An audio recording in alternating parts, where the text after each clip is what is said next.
The series begins by showing us a boy, and he says, "I was very timid. I was always in pain because I fought so hard, yet I always ended up stuck in the same place.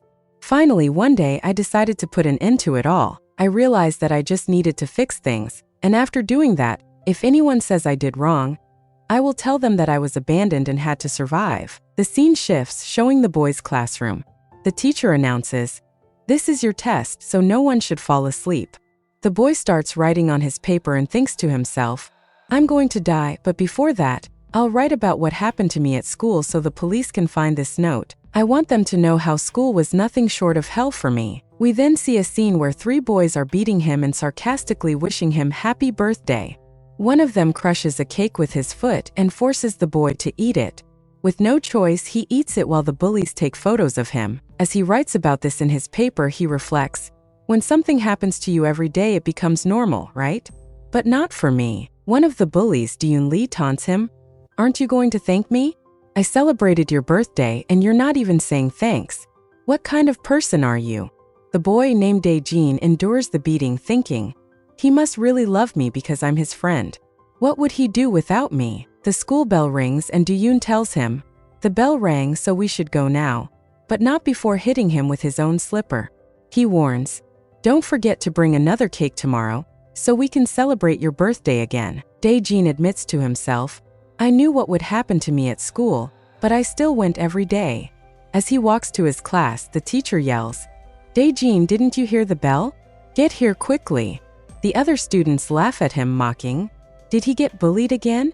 If I were in his place, I'd have committed suicide by now. What a loser." Hearing this, Dajun thinks to himself, "Please stop making fun of me. Don't look at me. Please just leave me alone." The scene shifts back to the present. Dajun decides, "I can't take it anymore. I need peace in my life." He writes everything down on paper, saying, "Yes, I've written it. It's perfect, right? I don't know how I'll feel after I die, but I know Dajun Lee will be in big trouble. The police will arrest him, and I hope that happens. I won't be able to see it, but imagining it still feels good." Then he reflects, "But what about my family? I know my smart elder brother will probably be studying even at my funeral, and my sister Jian will be on her phone. My parents won't care much if a useless child like me dies. Still, before dying, I should at least say goodbye to them." The scene cuts to him eating dinner at home. Then he notices that his mother isn't home. He asks his elder brother, "Where's Mom?" The brother replies, "I don't know. She said she'd be late," and goes to his room saying, "I'm going to study." Dajun then turns to his father and says, "Dad, I want to tell you something. I'm sorry for constantly asking for so much money from you." His father, without looking away from the TV, responds, "Dajun, can you move aside a little? You're blocking the TV." Dajun steps aside, and the TV news catches his attention. The news anchor reports, "The police have revealed the identity of a boy who killed 7 high school students. His name is Guma. After committing the murders, he surrendered himself." The reporter asks Guma on screen, "Were your victims bullying you? Do you feel any shame for what you did?" Guma responds coldly, "Listen everyone, I'm not a murderer. Yes, I know what you're all thinking. How can I say this? Even if they bullied me, maybe I shouldn't have killed them. But do you even know what those people were like? Have you ever met them? They mocked my family and turned my life into hell. I killed those monsters and I'm proud of it.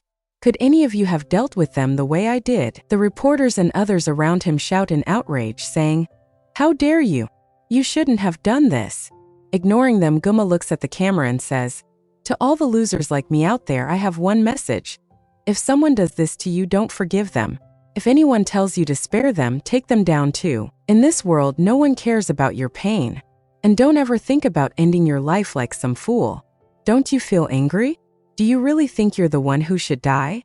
No, they're the ones who should die. Wake up. Do whatever it takes to survive and stop them. You shouldn't die, you should fight." Hearing this, Dajun's father comments, "Look at him. He seems so proud of himself. Even if those boys bullied him, killing them wasn't the answer. What a joke." Dajun listens silently, thinking that boy did the right thing. Why should I die? He goes to his room and listens to stories of others who were bullied.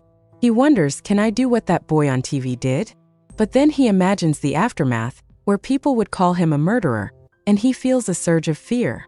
He tells himself, no, I can't do this. I could never hurt anyone. I'm too timid. How could I even think of making such a decision? I just want a normal life. He then thinks, but what about me?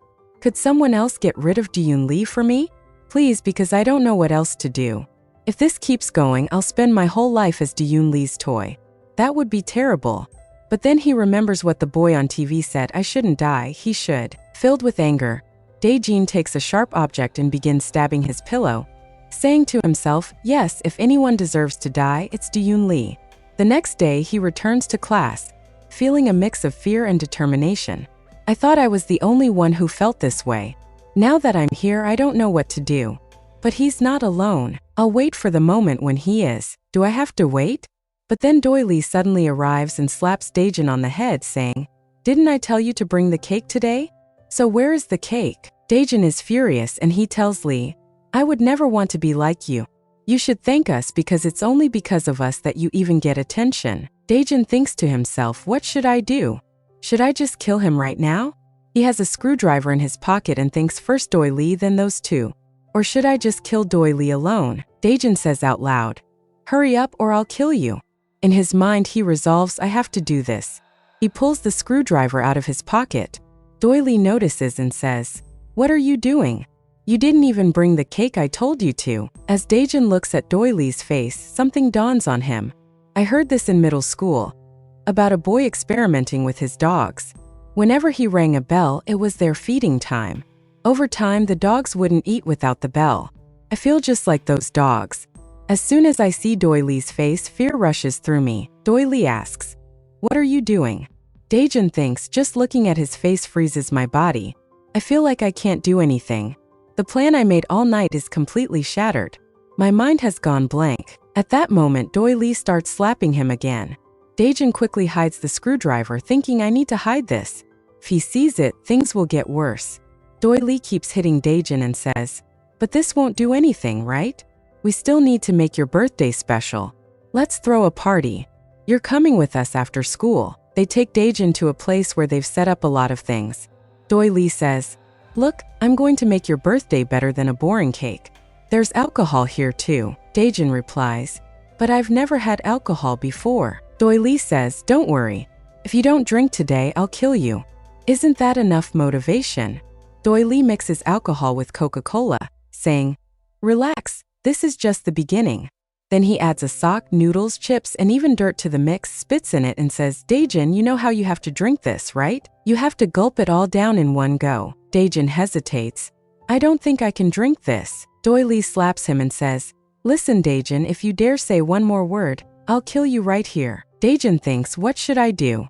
If I don't drink this, he'll kill me right here. But I really don't want to do this. After a moment of hesitation, Dajun drinks it. Lee laughs.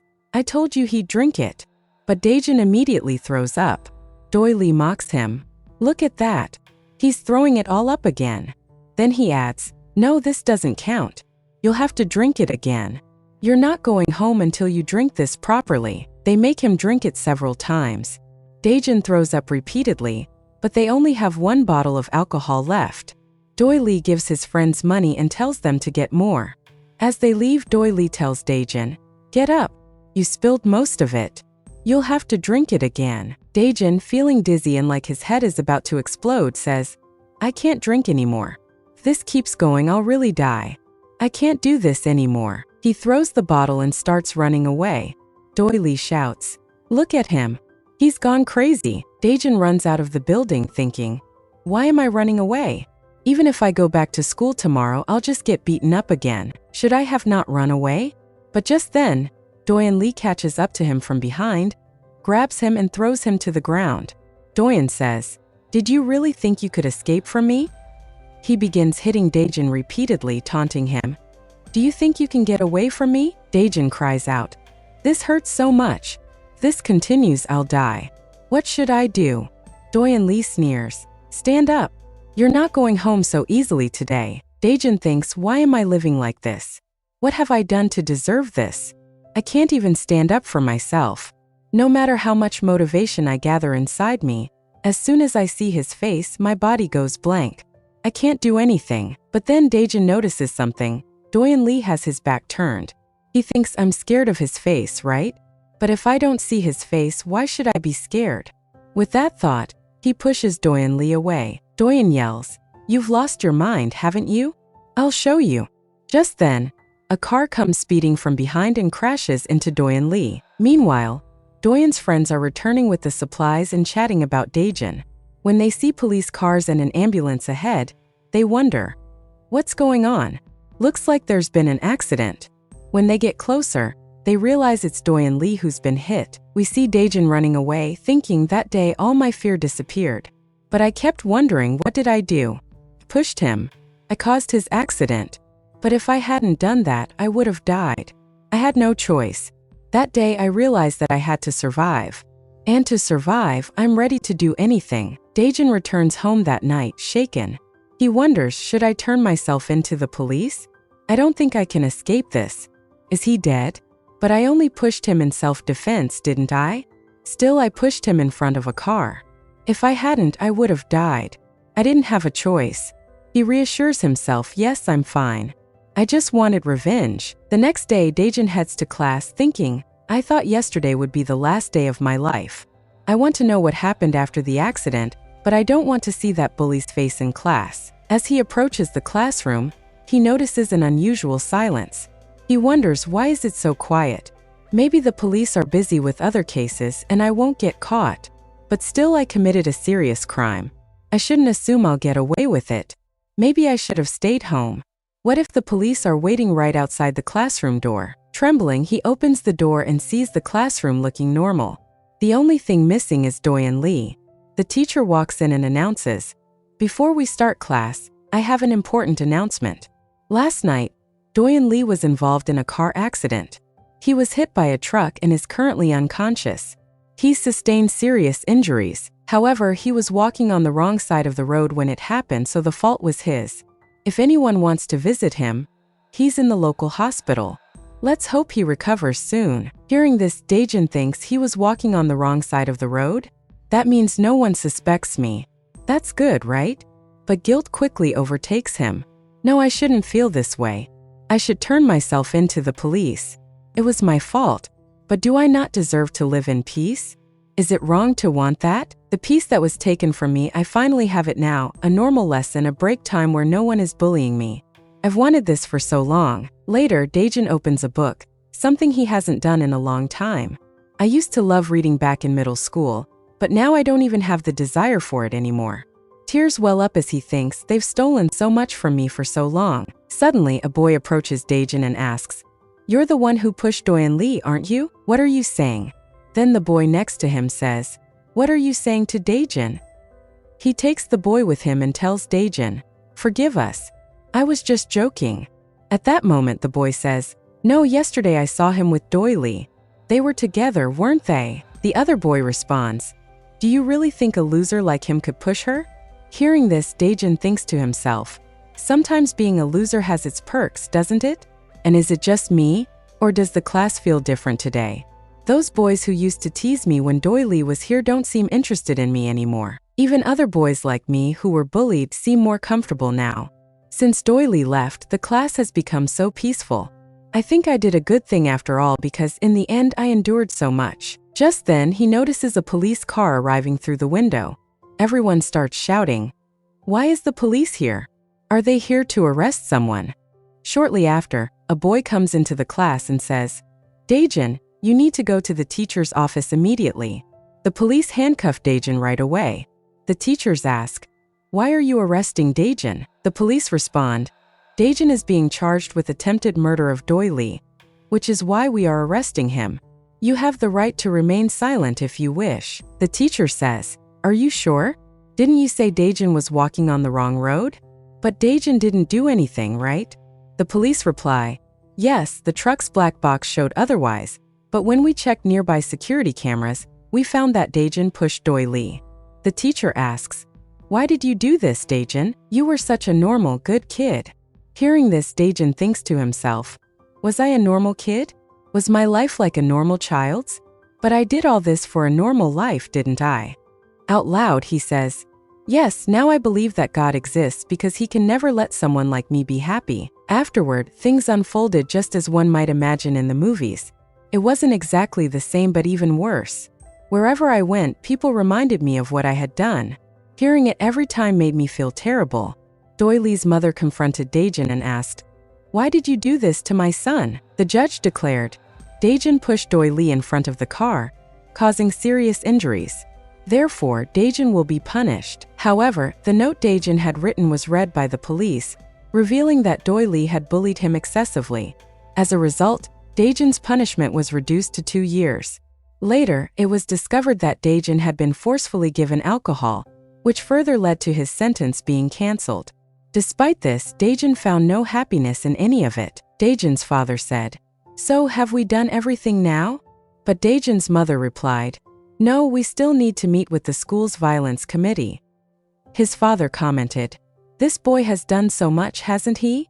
Turning to Dajun, he added, "Now you'll have to handle this on your own." They both leave and Dajun thinks, "I feel like I've already lost everything." When Dajun enters the school, the violence committee says, "You've tarnished our school's name, so you're being expelled." But Dajun doesn't care and says, "Fine, I'm leaving then." As he walks out of the school, the other kids whisper about him, saying, "What kind of boy is he? Even if he was bullied, pushing someone like that isn't right. That's just cowardly." Dajun thinks to himself, "These same people used to laugh at me when I was being bullied. How can they say such things now? But why should I care? I'm never going to see them again.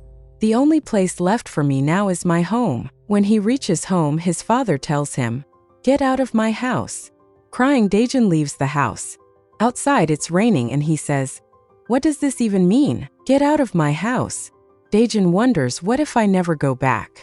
And he decides, yes, I'll never go back. Let's see how they feel about it. He then thinks to himself, why did this happen to me? I never wanted anything big. I just wanted a normal life, but now I have no school, no family. I have nothing left. So why did this happen? At that moment, he sees 4 boys in front of him. These boys are none other than Doyley's friends. Dajun wonders, what do they want from me now? One of them says, "Did you really think you'd get away so easily after what you did to Doyley?" Then they start attacking Dajun, saying, "You can't leave here." Dajun thinks to himself, it feels like my body is breaking, but I can't do anything. There are so many of them. Even if I use all my strength, I can only defeat Doyley. Right now, I can't do anything in front of Doyley's friends. One of the boys tells Dajun, "Dajun, you're a devil, right? Doyley cared so much for you, but you pushed him in front of the car. But I'll apologize on his behalf."